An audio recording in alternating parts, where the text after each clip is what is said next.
皆さんごきげんよう、上川薫です。今回取り上げる話題は、米中の冷戦、そしてそこに日本がどう絡んでくるのかといったことを一つの動画にまとめておこうと思います。今私は米中の冷戦という言葉を使いましたが、これはおそらく地球上の歴史の中にも残る言葉だと思っています。かつて超大国といえばソ連とアメリカでした。この米ソの冷戦というものは一つの時代を象徴する言葉として現在でも歴史の教科書に出てきています。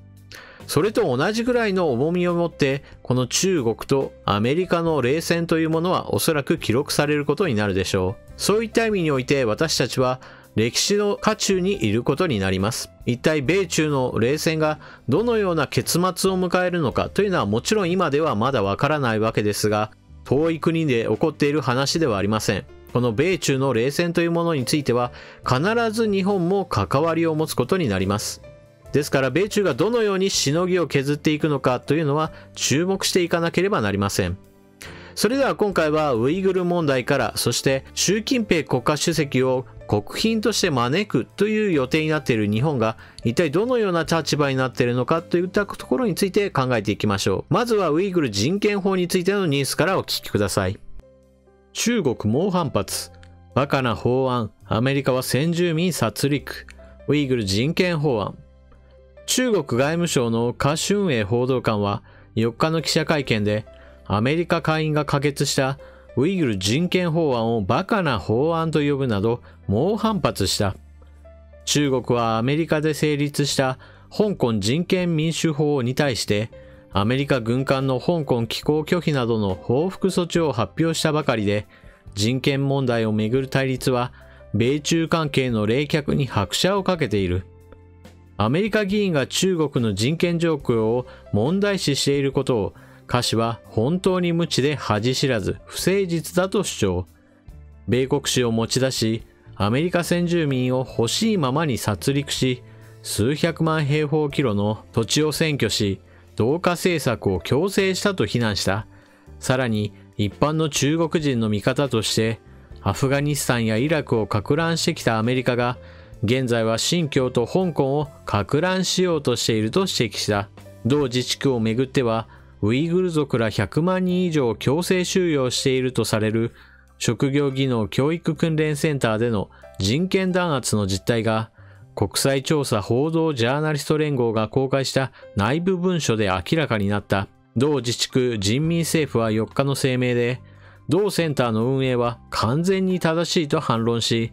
過激主義に感化された者らを教育するための施設で、目的はテロリズムを根本から消し去ることだと主張した。中国がなぜ猛反発しているかもう少し詳しい記事を見ていきましょう。ウイグル人権法案。中国が香港問題以上に反発する理由。中国政府はトランプアメリカ大統領が先月署名して成立した香港人権民主主義法に怒りを表明した。しかしアメリカ下院が3日可決したウイグル人権法案は露骨に中国政府を締め付ける内容となっており、中国が様々な報復措置を本格的に講じて、米中貿易合意に向けた取り組みが台無しになる恐れがある。ウイグル人権法案は、新疆ウイグル自治区でイスラム教徒の少数民族ウイグル族を弾圧する当局者に制裁を科すことなどを求めている。アメリカ議会関係者や中国専門家の話では、特に中国政府は個人の監視に使われる顔認証や音声認識の技術や製品の輸出を禁じる条項に神経を尖らせているという。中国政府は法案で共産党政治局員が初めての制裁対象に加えられた点にも気分を害するだろうが、禁輸などの商業的な措置の方が中国共産党指導部の利益に実質的打撃を与える効果が大きいと複数の専門家は話す。アメリカ上下両院の主要メンバーとトランプ政権はかねてから中国は国連の推定で少なくとも100万人のウイグル族を拘束していることについて人権と宗教の自由に対する重大な侵害だと警告を発してきた。一方で中国はそうした非難は不当だと突っぱねている。ある中国政府筋はロイターに、中国とすれば香港人権法はまだ我慢できるものの、ウイグル人権法案はやりすぎで、トランプ氏が最優先課題とする米中間の第一段階の貿易合意への道筋が損なわれかねないとの見方を示した。アメリカ議会関係者の一人も、ワシントンにいる中国政府に近い人物から最近、香港人権法よりもウイグル人権法案の方が反感を持たれる理由が山ほどあると言われたことを明らかにした。なぜならウイグル人権法案には、儲けを生み出すセキュリティ関連技術の厳格な禁輸や資産凍結の脅し、これに関連しての中国当局者へのビザ発給禁止が盛り込まれているからだ。カリフォルニア大学で中国太平洋関係を研究するビクター・シン准教授は、中国において大衆監視は巨大ビジネスになっており、法案が可決されると多くの関連ハイテク企業が痛手を受ける可能性があると指摘した。中国は2017年、治安維持で1760億ドル、約19兆円を支出。政府支出総額の 6.1% に相当し、国防費を上回った。監視技術向けを含めた国内治安関係予算は、新疆ウイグル自治区や北京などの地域で倍増している。秦氏はこれらのハイテク企業への出資者には共産党幹部の親族が入っており、法案が通れば金銭的な打撃を受けてもおかしくないと述べ、法案が彼らの収益を直撃するからこそ中国がより強く反発していると説明する。人類の歴史上においては、いわゆる虐殺といったものはそれほど珍しいことではありません。特に昔の場合であれば、今のような人権感覚といったものは全くありません。例えば戦争に勝ったら、その相手国の人間を全部奴隷にするといったことも別に珍しいものではありませんでした。同様にして全て殺すといった決断をしたとしても、それは大して珍しいものではなかったのです。しかし、近現代になってこのようなことは、全くしてはならないことであるというような考え方が一般的になってきました。こういった善悪の判断というものは時代の変遷を経て全く様相が異なることがあるのです。そして中国が持ち出してきたのはアメリカ大陸で行われた先住民に対する大虐殺を例にして、お前たちもやっているではないか。一体なぜ私たちがやるのが悪いのだといったような開き直りをしています。彼らにしてみれば100万人程度殺したぐらいで一体何が問題なのだというふうにして反論しているわけですが、当然のように先ほども述べたように時代は変わっています。アメリカ大陸で行われた大虐殺というものは現代行われたものではありません。北米大陸における先住民の虐殺というものは確かに人類史上においても非常に苛烈なものであり、それは悲しむべき歴史です。しかしそれはあくまでも現代ではありません。問題なのは今私たちの生きているこの価値観上においても中国が現在進行形で行っているというのがまず大きな問題なのです。そういった全く価値観の異なった時代と横に並べて私たちが一体何が悪いんだというような開き直りをするのは言語道断です。こういった全く筋の通らない反論をなぜ中国がしているのか、その反発するわけというのが2つ目の記事で述べられていました。そもそもウイグル人権法というのは中国共産党本体にダメージが及ぶ可能性があります。それが香港人権法との違いです。香港人権法というのはあくまでもその制裁対象というのが香港にまつわる人たちということにある程度は限定されています。しかしウイグル人権法においては今度の制裁対象は中国本土、中国共産党や中央政府にまで及んでいます。そしてこの中で触れられているこのセキュリティ関連の金融政策というのが一番強力に効くだろうというのが分析されています。特に驚くのはこの治安維持に関わっている予算の大きさです。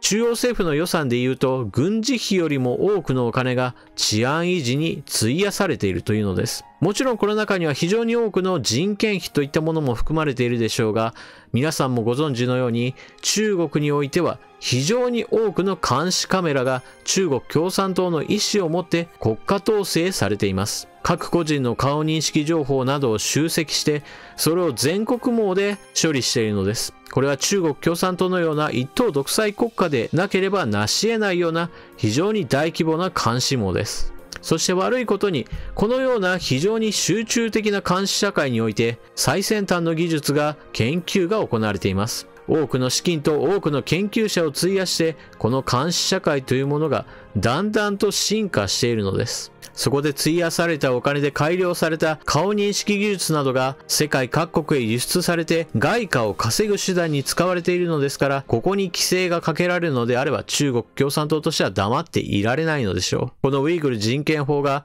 上院で可決され、さらにトランプ大統領の署名を受けて発行さえすれば、米中の冷戦というものは第2段階に入ったとも言えるでしょう。これまでの第1段階はあくまでも貿易紛争が中心でした。これはあくまでも関税などを通して中国経済を抑止することが目的でした。中国が WTO のルールを悪用して欧米社会に非常に大きなダメージを与えていたことも事実です。そのことを抑制する目的もあります。貿易紛争をテコにして中国の経済を抑え込む。そして第2段階として中国共産に直接的な打撃を与えるという段階に移行しようとしているわけです。このように米中の冷戦というものが形作られてきているのがこの2019年でした。そして2020年来年、トランプ大統領は大統領選挙を迎えます。この大統領選挙によって中国の運命も決まると言えるでしょう。少なくともトランプ大統領は中国が覇権国家になることを絶対に許さない大統領であることは間違いありません。アメリカの議会にしても、共和党にしても、民主党にしても、中国をこのままにしてはいけないという意思で固まっています。しかしもしも大統領が親中派の人間に変わってしまったら、議会と対立してアメリカが中国に対する強硬的な態度を取れるかというと、ちょっと疑問になってしまいます。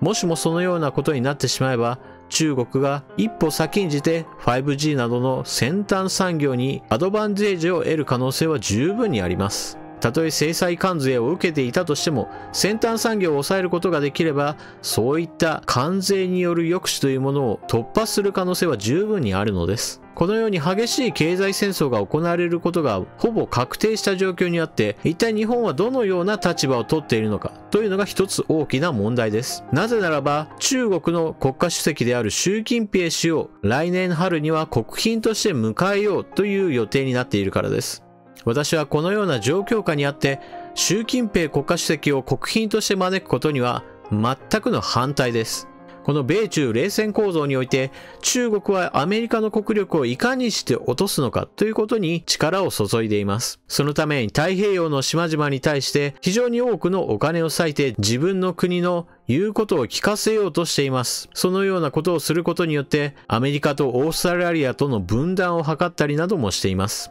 こういった世界情勢を非常にシビアに見なければならないときに、日本というものに対する反米罹患工作が行われています。その一環として考えられているのが、今中国が日本に対して友好的な態度をとっていることです。現在の日本は残念ながら経済が少し落ち目になっています。そのような状況によって中国との経済交流というものを断つことは非常に難しいでしょう。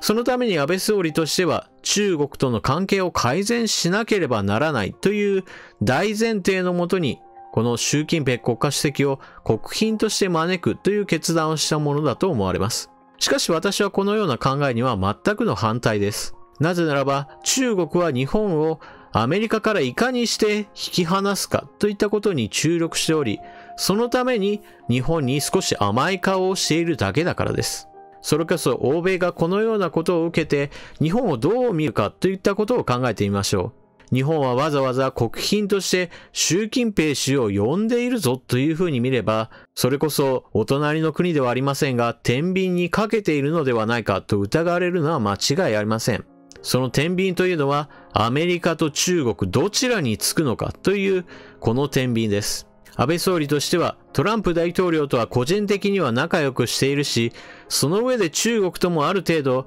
関係を改善すれば両方にいい顔ができると考えているかもしれません。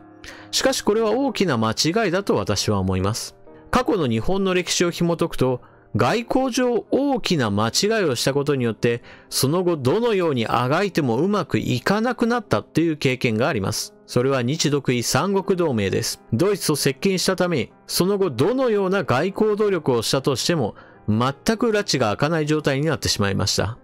たった一つの決断が、その後の運命というものを決定づけてしまうことがあるのです。ですから、中国から習近平国家主席を招くといったことは一つの歴史的な一コマになる可能性が十分にあるのです。あの時日本というのは中国と接近したなというシンボル的な出来事として記録されてしまうかもしれません。それはまさに日本の歴史にとっての汚点と言えるでしょう。中国の経済というのは確かに非常に大きいです。GDP において世界2位の国ですし、その関連する産業というものは確かに日本にとっても大きなビジネスチャンスをもたらしてきました。しかし、日本の歴史が一体どのような方向に向かっていくのかという大きな戦略を描いたときに、そこに中国と共に歩んでいくという歴史は描くべきではないと私は思っています。それこそ第二次世界大戦の時に日本とアメリカは戦ったわけですが、日本とアメリカが戦わない歴史であった方がはるかに良かったのは